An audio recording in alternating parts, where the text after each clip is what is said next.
नमस्कार, मैं पीयूष अवस्थी। आप देख रहे हैं इंडिया जंक्शन। उत्तर प्रदेश हिंदुस्तान का वो राज्य है जहां से प्रधानमंत्री की गद्दी के लिए चुनाव होता है। आप सीधे सीधे समझ लीजिए कि उत्तर प्रदेश हिंदुस्तान का वो राज्य है जो प्रधानमंत्री के पद की भूमिका में बड़ा अहम रोल निभाता है। वर्ष 2019 की लोकसभा चुनाव में आपको पता होगा कि भारतीय जनता पार्टी के हाथों उत्तर प्रदेश की कुछ चंद सीटें गंदी रह गई थी, जिसको लेकर भारतीय जनता पार्टी ने 2024 के लोकसभा चुनाव में अपनी रणनीति कुछ यूं बनाई है कि इस बार पूरी 80 की 80 सीटों को जीतने का लक्ष्य दे दिया। आपको बता दें कि भारतीय जनता पार्टी ने अपने राष्ट्रीय कार्यकारिणी में कुछ नए चेहरों को भी शामिल किया है। इन चेहरों पर दांव लगाया है, क्या ये चेहरे वाकई में भारतीय जनता पार्टी को उत्तर प्रदेश में 80 सीटों का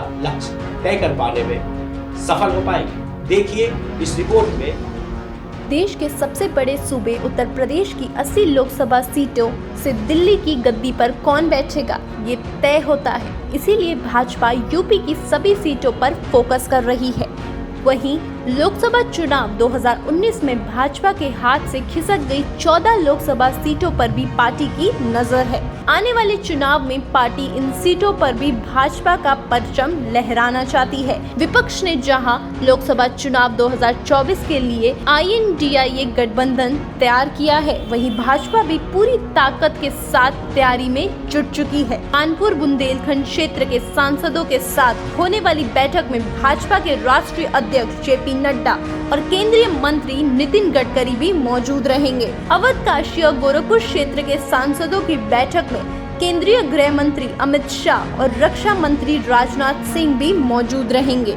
इस बैठक की मेजबानी केंद्रीय मंत्री डॉक्टर महेंद्र नाथ पांडे और अनुप्रिया पटेल करेंगी। भाजपा के ऊपर की सभी 80 लोकसभा सीटें जीतने का लक्ष्य तय कर चुकी है। प्रदेश की 14 सीटें पार्टी के कब्जे से बाहर है। इन सीटों को जीतने के लिए पार्टी एड़ी चोटी का जोर लगाती नजर आ रही है। लालगंज, अंबेडकर नगर, रायबरेली, जौनपुर, गाजीपुर, मैनपुर, मुरादाबाद ऐसे तमाम लोकसभा सीटें 2019 में बीजेपी के हाथ नहीं लगी थी। ऐसे में लोकसभा चुनाव 2024 में भाजपा इन 14 सीटों पर कमर खिलाने में खास फोकस कर रही है। इन सीटों की निगरानी की जिम्मेदारी भी भाजपा के बड़े नेताओं को सौंपी जा चुकी है। भाजपा के राष्ट्रीय पदाधिकारी की टीम में उत्तर प्रदेश के 8 चेहरे शामिल किए गए हैं। राज्यसभा सदस्य डॉक्टर लक्ष्मीकांत वाजपेयी, लोकसभा सदस्य रेखा वर्मा के साथ ही विधान परिषद सदस्य मनोनीत किए गए हैं। अलीगढ़ मुस्लिम विश्वविद्यालय के पूर्व कुलपति डॉक्टर तारिक मंसूर को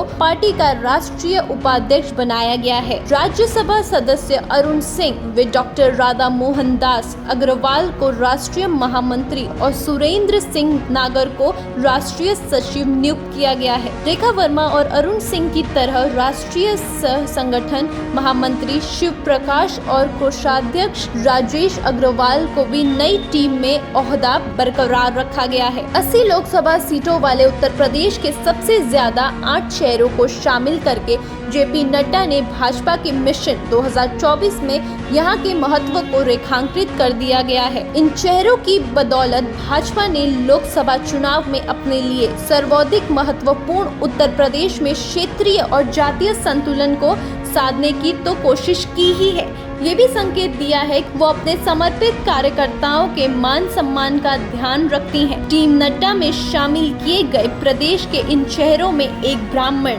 2 ठाकुर, 2 बनिया, 2 पिछड़ा वर्ग और 1 मुस्लिम भी शामिल है। खबरों से जुड़े रहने के लिए सब्सक्राइब करें हमारा चैनल इंडिया जंक्शन।